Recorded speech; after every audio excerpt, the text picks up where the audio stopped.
Hey everybody, what is going on? I hope you guys are all doing well and welcome to another tutorial video. In this video, I'll be explaining to you guys how you can save your work in Canva, so let's get right into it. As you can see, I have this sort of animated main page for a presentation in Canva, and let's say I wanted to edit this and then save it. What you need to do, of course, firstly, you need to make your own edits. Let's say I want to remove that square, I want to remove these elements as well. I think that they're not important.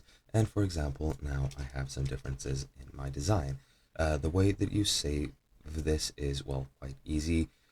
You literally just have to do nothing. And by nothing, of course, I do mean that you do need to be connected to the internet, at least, since Canva does require internet for it to work.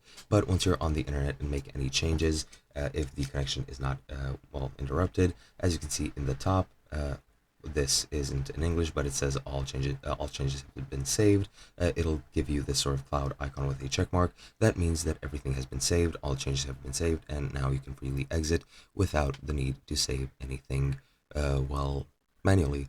You can go into share and then download your own, well, presentation, video, whatever you're working on.